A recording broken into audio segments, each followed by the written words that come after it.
Welcome, everyone. This is a new opportunity for all of us. We're going through some very interesting times in our economy, in our states, in our country, and globally. So what I'm doing to really support the community of not just athletic training, the profession, but also the individual athletic trainer, is we're really focusing on our core value and our core mission of bringing tools and resources to you to help you understand how you can advance your career. So this is one of many installments of bringing new ideas and new opportunities to you to help you and your family be successful moving forward through these uncertain times. And today we have Jeff Olson working with us. Jeff Olson is a two-time Olympian, three-time national champion, Pan American gold medalist in skiing. So obviously I worked with the U.S. ski teams. That's how Jeff and I got connected many years ago, just through the sport. And he's been in health and human performance for over 30 years, between being a pro career and business career. And now he's the CEO and founder of Healthy Living Agency. And he's passionate about what we're talking about because he, like many of us, he has 3 daughters and a loving wife. And we don't know what's going to happen moving forward. How long are we going to be in isolation? How are we going to build relationships if we're not able to see each other? But that's what Jeff has built throughout his entire career, is how can we manage and expand our relationships through healthy eating and use it as a catalyst for our personal and professional success. So I'm excited to have Jeff on the call today. And we're really just going to brainstorm. I'm going to give him some insight into the profession of athletic training. He's going to give some insight into how healthy eating can impact not just your athletes, but possibly you and your family, and then how we could possibly leverage this for your own personal career. So let's welcome Jeff, and then Jeff and I are just we're gonna wrap for a little bit, and we'll see where the conversation takes us. So Jeff, welcome. Well, thank you, Adam. You and I have been chatting over the years, and it's nice to finally hit the ground here conversationally. All possibility occurs in a conversation. So I love what you're doing with InnovateAT.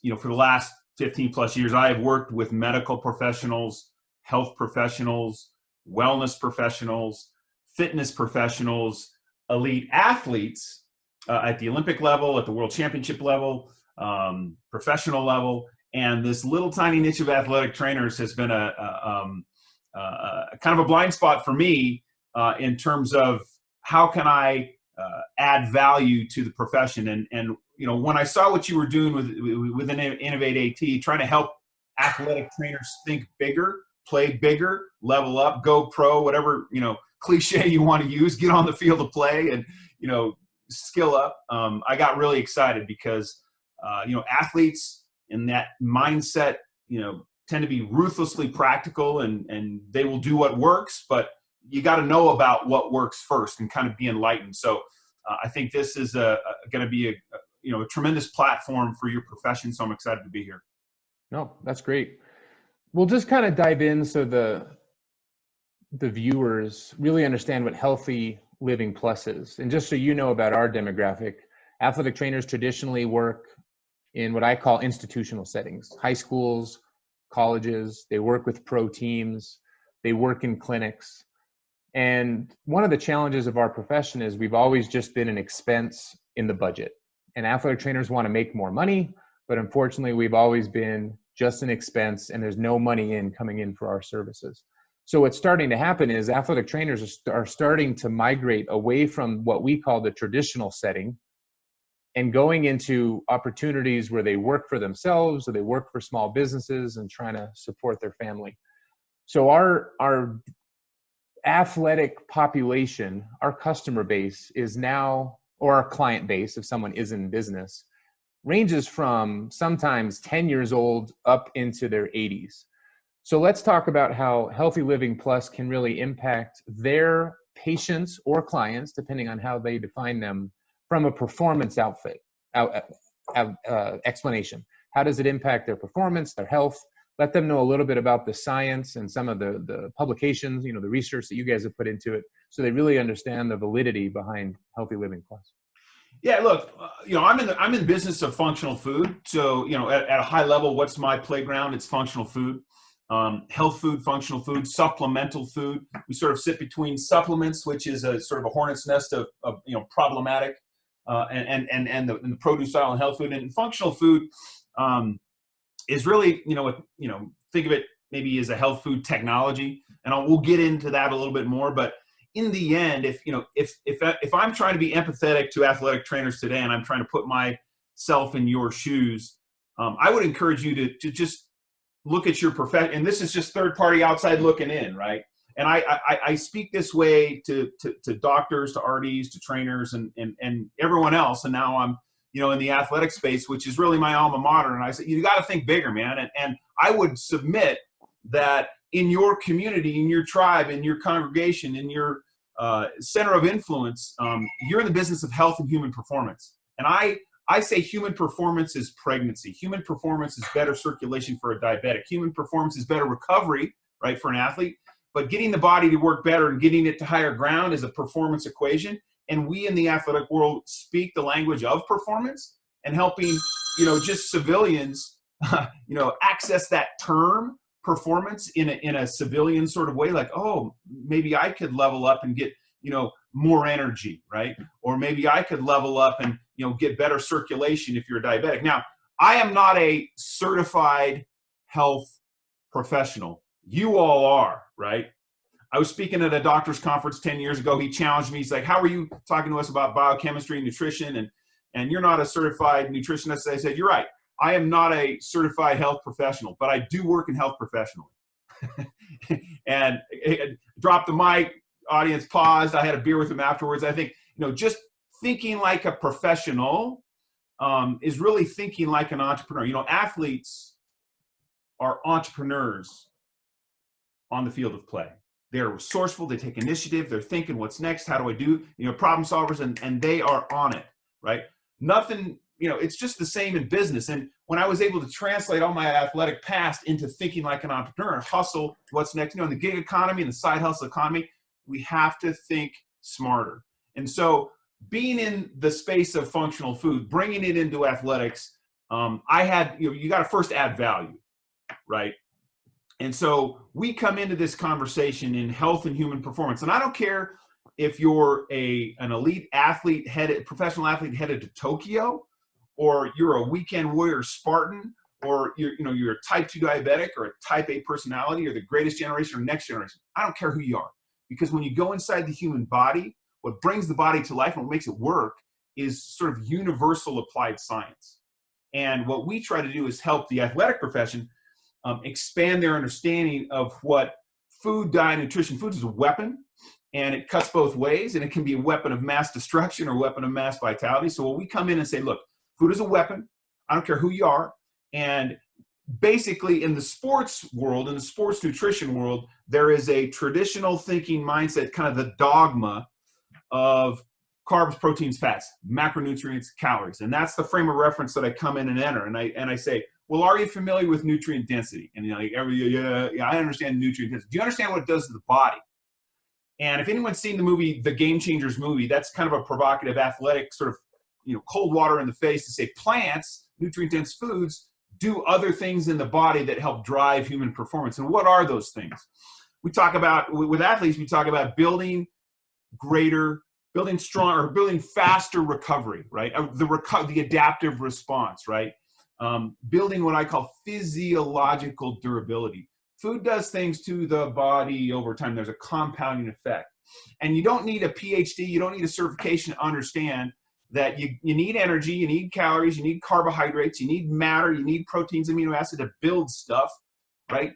But all that other stuff that has no calories, vitamins, minerals, enzymes, antioxidants, probiotics, phytochemicals, tens of thousands of these things. What that stuff does, that's non-caloric, think of it as an iceberg, right?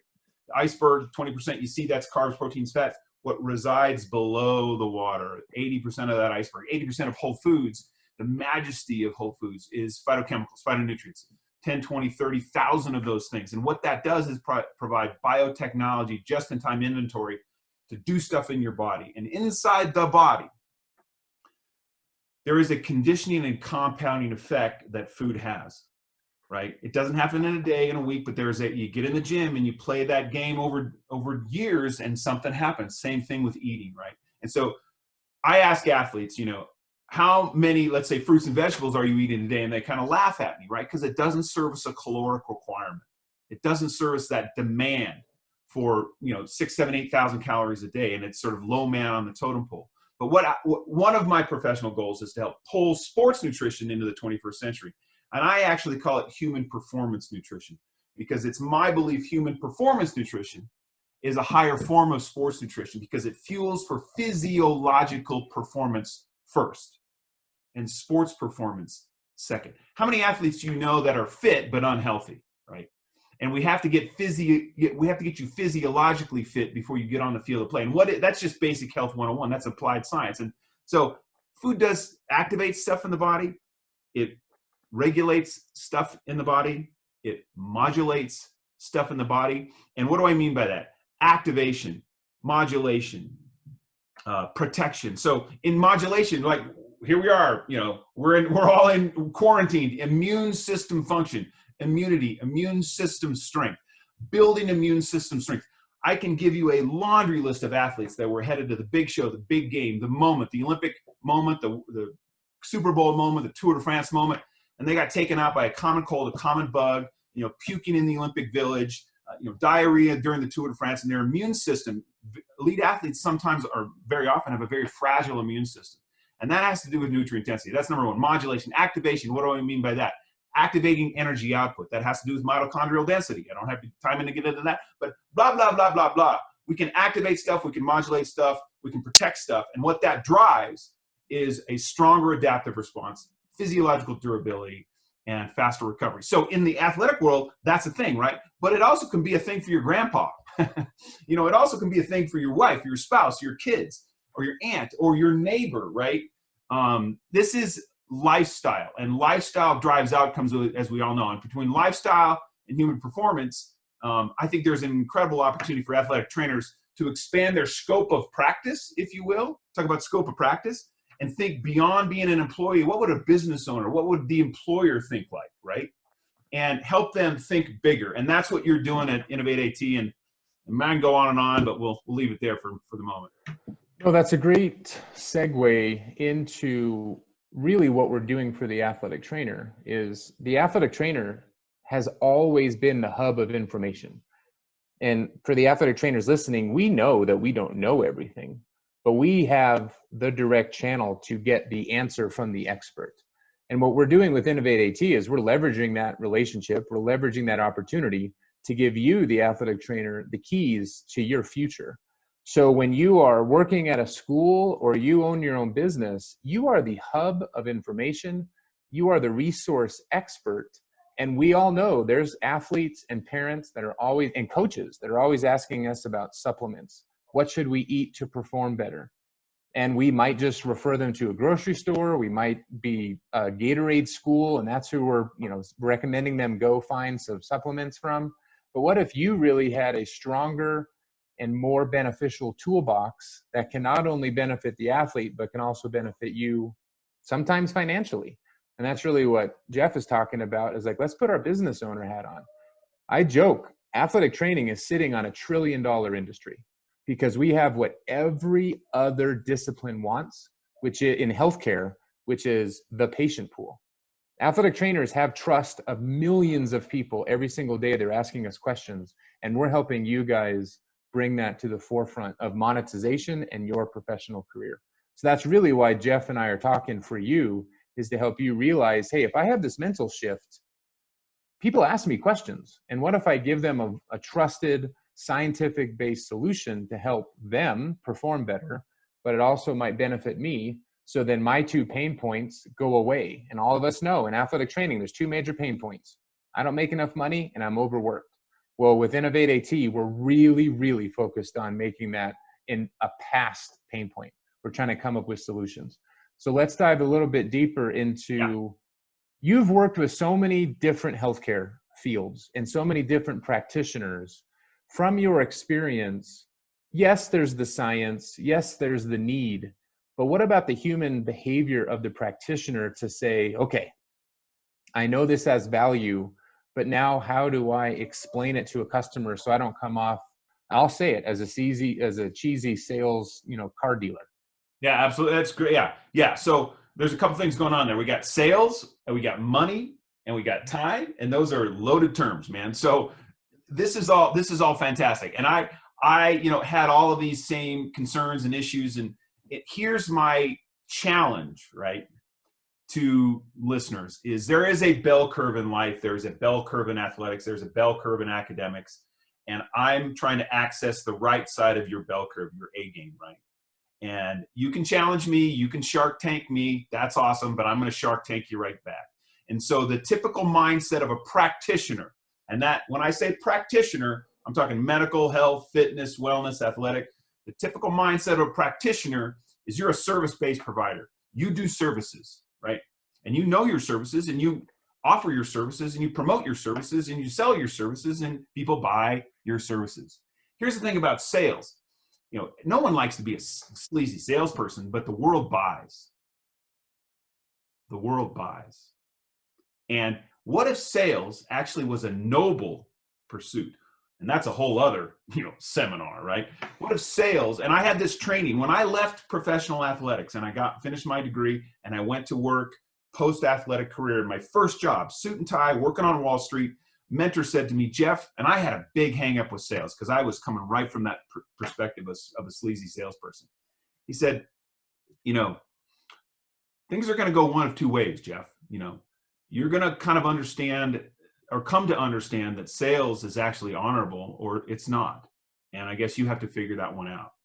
When you believe in what you're doing, you gift and share information, right? And so for the service worker, we got to begin with educating them on the idea that if you believe that goods and services can drive outcomes and drive income, then we align philosophically, we align ideology, goods and services. Because right now you're a service worker, you're a service employee as an athletic trainer. You're an employee, you're probably low man on the totem pole, low woman on the totem pole, you're an employee, right? And you're a service worker.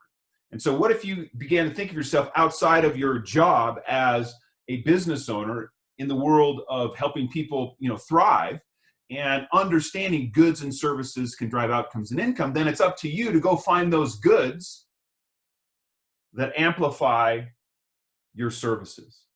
And that's a treasure hunt. That's your homework. And so what we do is we come in and say, we've got an evidence-based functional food that drives outcomes and income. What part of that don't you get? Do you want to know more? So that's kind of where we begin with the practitioner. And not all practitioners are entrepreneurially minded. Most practitioners just want to do their job and that's it. And that's fine. But we're looking for the right side of the bell curve, the more entrepreneurially minded practitioner, if that makes sense. No, that's perfect. I mean, it's very powerful because even for me, I'm listening to it. And everyone can always take advice, self-reflect and say, what can I do more? What can I do better? How can it improve my outcomes? And I even made a post today that this climate is making a huge impact, not just on my business, but our family business. My wife is in healthcare, and all healthcare practitioners, unless they're testing for the virus, are supposed to not work because they're at risk of getting sick or passing along the illness. So even for myself, I'm just sitting here reflecting like, okay, what else can I do? So hopefully for the athletic trainers listening, they realize that there might be a new norm. It's not going to go back to exactly the way it was. I think the space that we are in and people are isolated, when people are able to go back to human connection, sports is going to be at a higher rate of involvement and participation because people don't like to be alone. They like to have human interaction.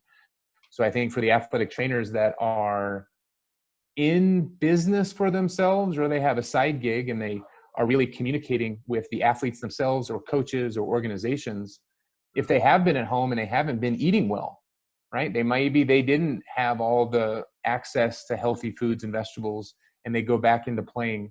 Are they going to get injured? Is our workload going to go up?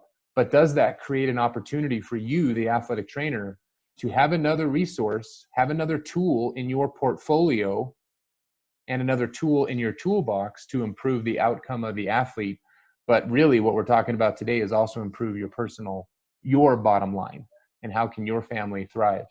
So I think this is awesome. Well, you said something, at some point things are going to return back to normal. And I want people to just imagine we're back at normal now. Okay. And you're still underpaid. Yeah. And you still are looking for more time in your life, right? And if that's the normal that you want to go after, then you probably just want to, keep on keeping on. But, this, like, life is a game. We're all athletes in the game of life, and this is a hustle. And if you want to get, ask, seek, knock, and you shall find. And so here's InnovateAT. And, let me give you an example of how physicians use our functional food, because they've found a stronger healing response pre and post op with surgical patients. So, I can go down the rabbit hole and get into the science, and we can get real geeky. Here's the thing that kind of you need to know at the outset. We will never embarrass you. Our functional food company has been around 27 years. We're one of the leaders in the industry. We have over 38 published clinical studies, and that's randomized, double-blind, placebo-controlled, and we have them across populations, across institutions, across all kinds of aspects of human physiology. I'll give you one example that relates to human performance. Is we did a 7-month study looking at anaerobic threshold and the biochemistry that takes shape right around that 70-80% anaerobic threshold, and diet all the same. Elite athletes, actually they were military, Cobra Special Forces, so they're all on the same diet plan. Intervention with these plant powders, no intervention, placebo. And the biochemistry during anaerobic threshold goes wonky. And what happens is oxidizing proteins. You can eat proteins, but protecting proteins is a whole other thing. In the oxidative damage, you can oxidize fats, that's lipid peroxidation. You can oxidize carbohydrates, that's glycation. You can oxidize proteins and damage proteins, and that's through a biomarker called protein carbonyls. So understand at the outset that, one of the concerns, you go back to your main point. I don't want to come off as a sleazy salesperson. Once you're armed with the knowledge, you will have a professional obligation to impart this education and information to your tribe. So. Yeah, no, that's perfect. You started talking about the physicians and the science, and I know you don't want to go down that rabbit hole.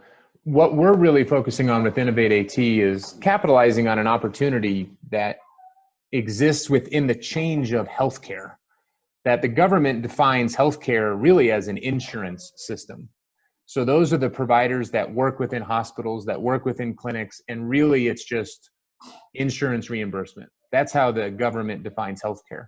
So the practitioners that provide that level of service usually were, or used to be, I don't want to say usually because now that's changing, used to be in private practice. But now because venture capitalists and enterprise money and corporate medicine is taking over, a lot of these providers that used to be in business for themselves and they would hang a shingle and they would be a staple and a pillar in the local community, now they just work for a big corporation. So when you have had these conversations with some of those providers in all disciplines, from chiropractors to orthopedic surgeons, massage therapists as well, PTs, when they've made that transition from independent practice to corporate, how has their response been in regards to, I'm seeing a patient, I get a paycheck from my employer, but now I'm armed with this really knowledge and opportunity? How are they capitalizing on that? It's a great question. Really, it's an important question. I'm glad you brought it up. So you're going to be an employee, but what about the rest of your life? Right? You've got a job, but what about the rest of your life?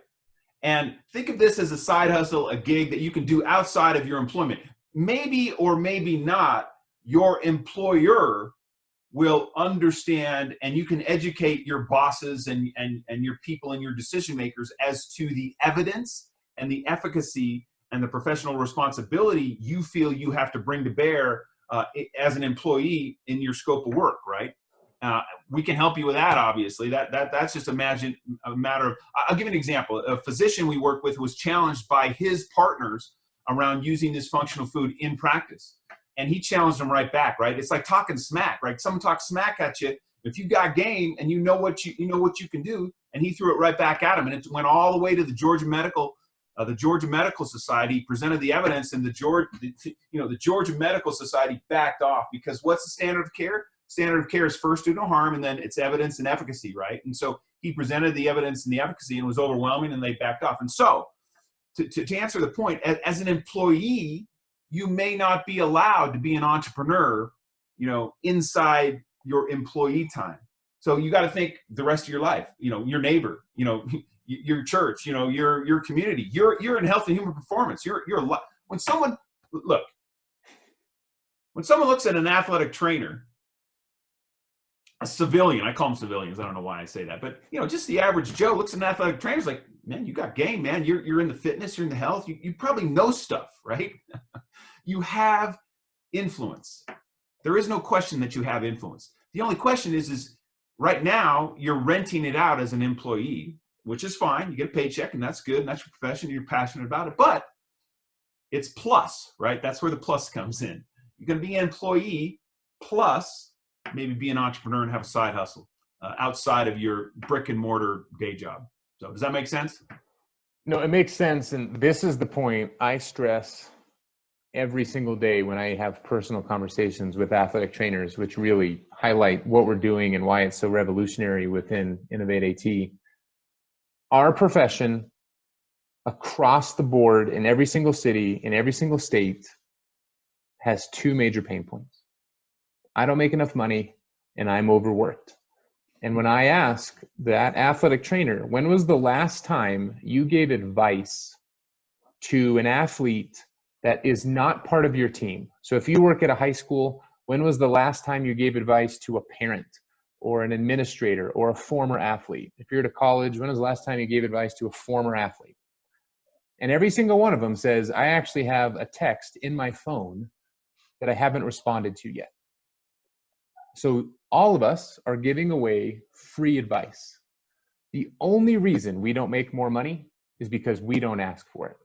And I stress that to the nth degree. It's not the National Athletic Trainers Association's responsibility for you to make more money. It's not your high school. It's not your college. It's literally up to us. And that's why InnovateAT is saying, okay, who's accountable? Well, it's us, right? If you're not pointing the finger back at yourself, you're never going to go anywhere. So we're creating these opportunities for you to say, you know what, I do have all these people asking me advice, and sometimes they ask me advice about food, and they ask me advice about performance, and they ask me advice around health. And sometimes they even ask me, hey, I think I have a cold. What doctor should I go to?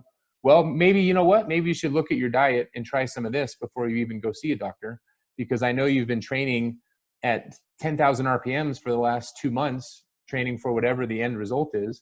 Here's another way to improve performance.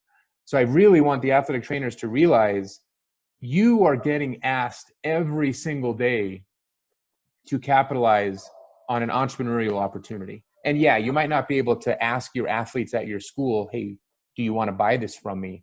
But you know you are getting asked by former athletes, friends, colleagues about your advice and expertise. So I think this is just super timely with how we're going to come out of this negative situation and go back to a sense of normalcy, and how can we capitalize on our unique dynamic in not just the healthcare system and not just the wellness system, but really just in mankind.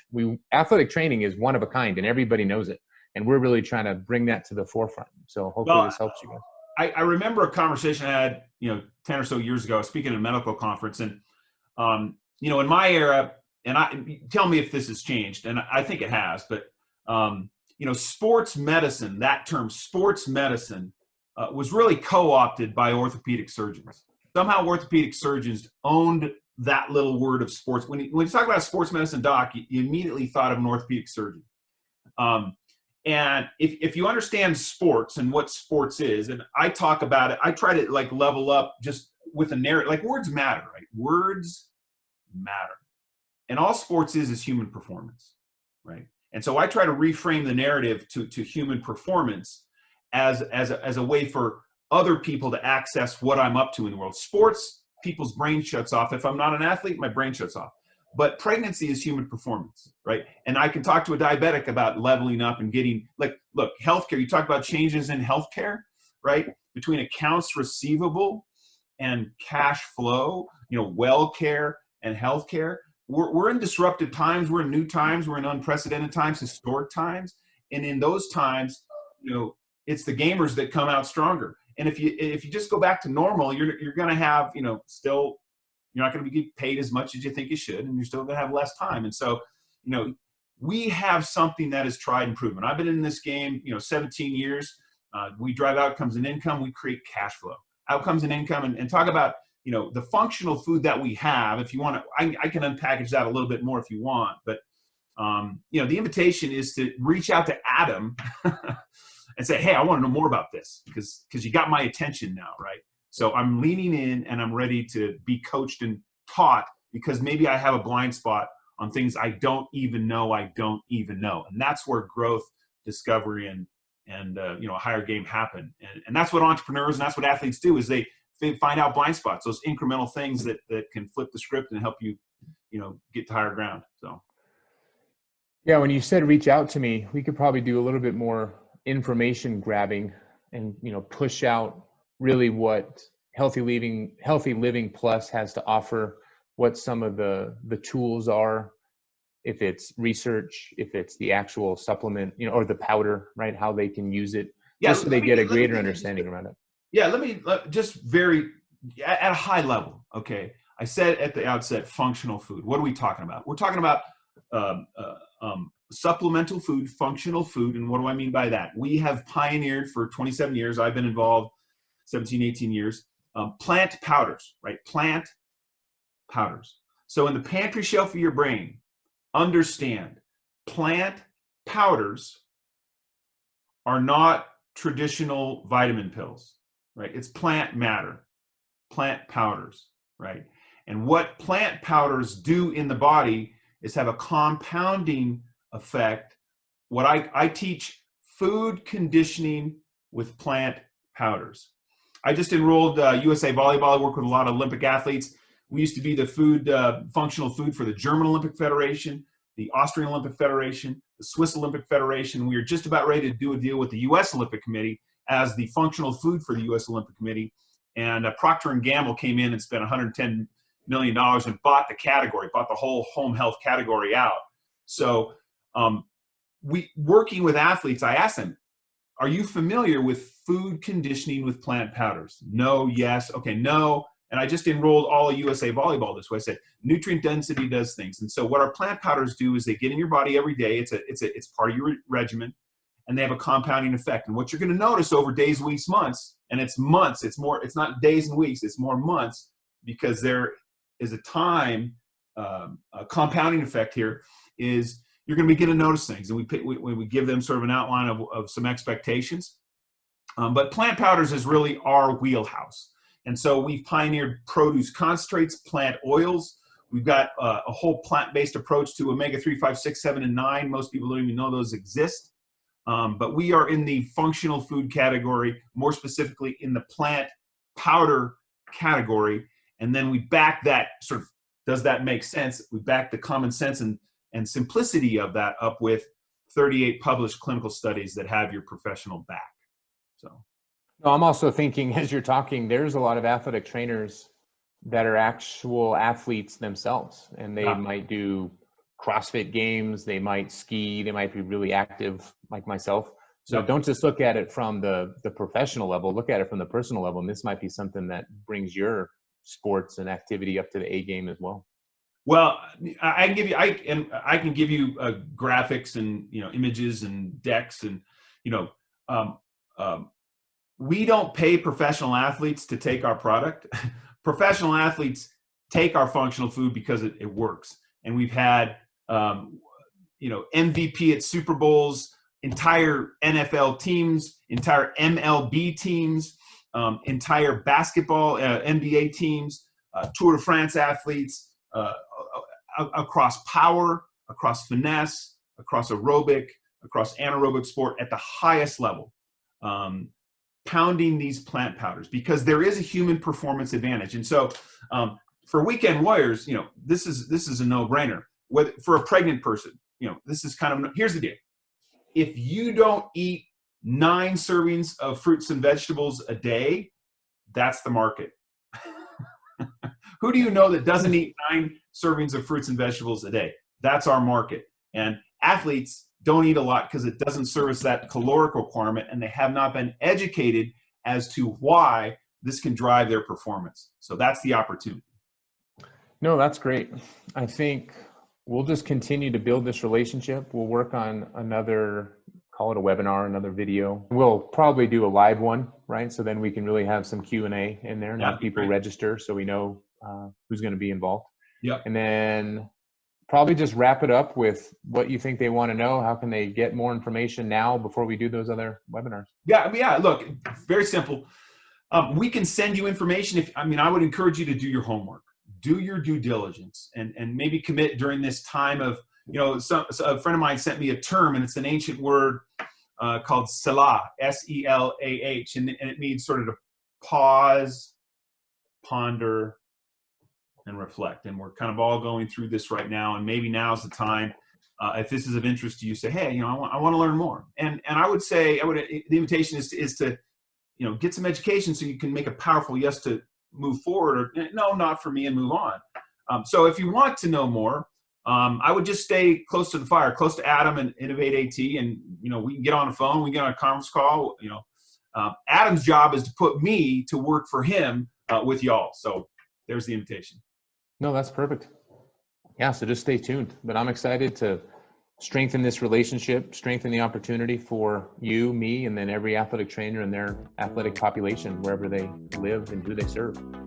So let's all stay happy and healthy during this time, and we'll keep the conversation going.